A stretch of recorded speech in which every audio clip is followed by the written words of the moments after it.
Hello everyone, welcome to this brief video lecture. My name is Krzysztof Zięba and I work as a professor in the Department of Entrepreneurship, Gdańsk University of Technology. In this video, I would like to present to you some reflections on economic growth and what are the possible consequences of this growth. Okay, so let's think for a while. What is needed for people to have a good life in terms of economic aspects? Well, first of all, I would say people need to have work, right? So they should have the possibility to work if only they want to work. Number two, money we earn while working should have a stable value, so it shouldn't lose its value over time. Number three, the income that we earn is high and most preferably growing.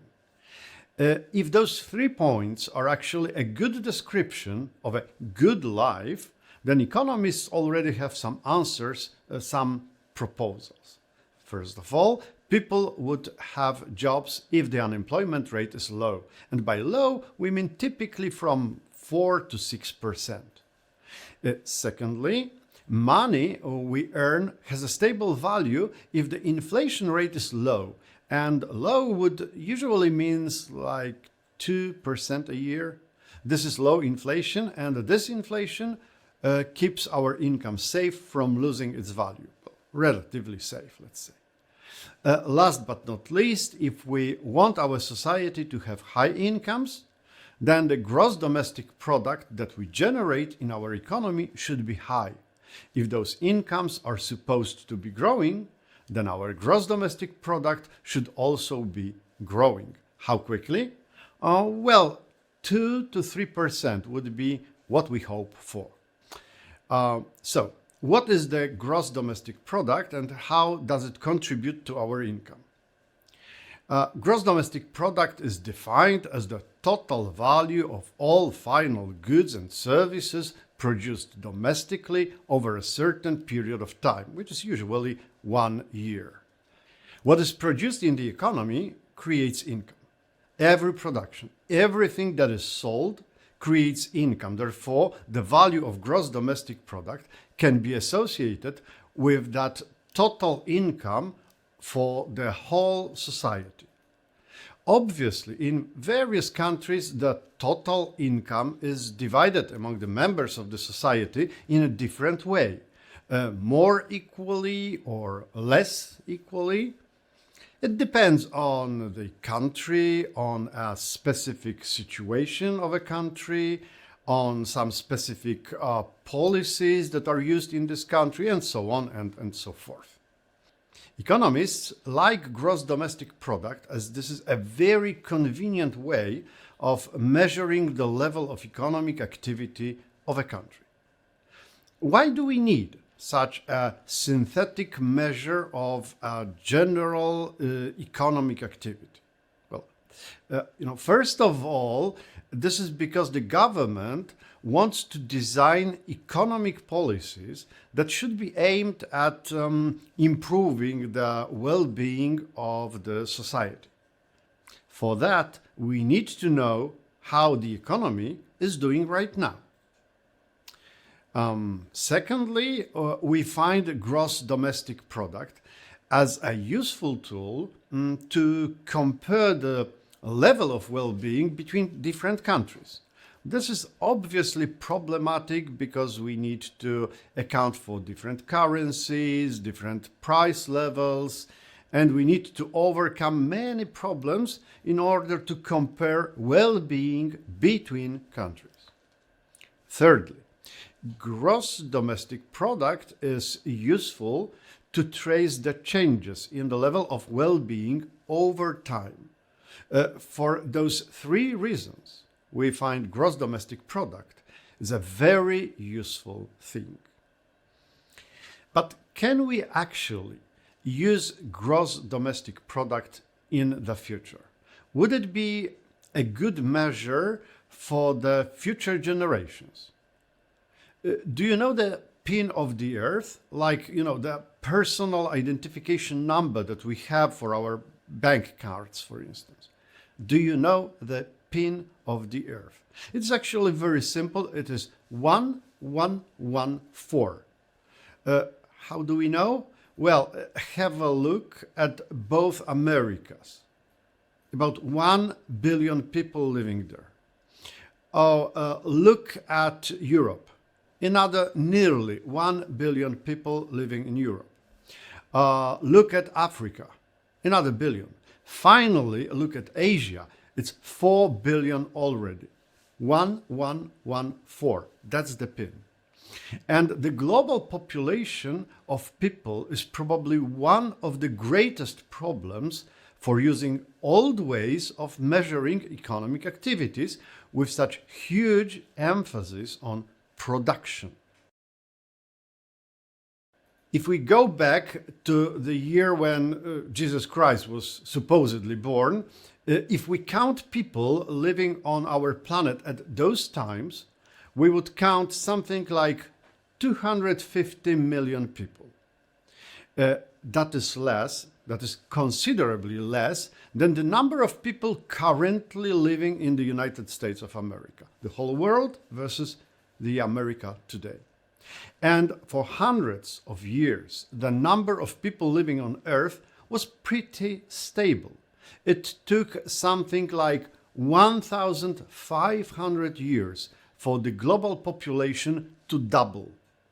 Around the year 1500, it is estimated there were 500 million people living on Earth.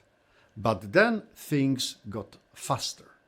It took only 320 years to double the population once more. So we reached 1 billion people in approximately 1820. The development of our civilization allowed to double the population over the next century. Before the Second World War in 1930, there were already 2 billion people inhabiting the Earth.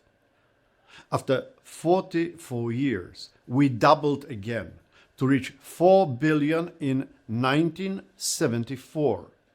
And it will take less than 50 years to double again. And in 2 years' time, in 2023, there would be 8 billion people living on our planet. Okay, time for news. The good news and the bad news. The good news is we have less and less children. Therefore, 10 billion people is probably the maximum number of people living on our planet at one time. The bad news is it seems not possible to meet the needs of such a great number of people. Let's have a look at those needs. Well, the problem is that compared to the times of Jesus Christ being born, there are 32 times more people in the world. But also those people consume much, much more than they used to. When you think of, Christopher Columbus sailing to America, it was a great journey. One could say it was a journey of a lifetime. It is comparable with the journey to Mars nowadays. Yet nowadays, we often fly to America to work there or just for holidays. We go to other countries just to have a rest, just to have some fun. We consume a lot.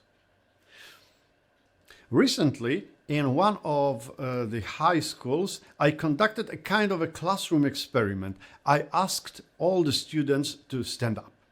Then I asked them several questions about what they have in their households. Only those who gave the negative answer, I don't have something, were allowed to sit down back. I asked them about having smartphones, computers, TVs, washing machines, dishwashers, coffee makers, cars, and many other objects. And the vast majority of students have them all. After a long series of questions, almost half of them were still standing. They did not give any negative answer. They had all the things They had all the things that I asked them about. And when you think of such students 100 years ago, when just a quarter of people lived on our planet, nobody possessed all those things, maybe apart from cars. 100 years ago, cars were already available, but they were hardly available to the general public. It's a great increase in the number of people plus a great increase in their consumption that makes further growth hardly possible. Economics teaches us a lot about scarcity. Scarcity is the problem of the conflict between limited resources on one hand and unlimited needs on the other hand. How can we assume unlimited growth in the world of limited resources? The answer is we cannot assume that. Hence the need for a new economics. And this is what is so exciting about studying economics, the need for defining new rules. Again, this is your responsibility of all the young generations to define those rules and to invent the new economics. Good luck with that. It's not going to be easy, but it seems to be really necessary.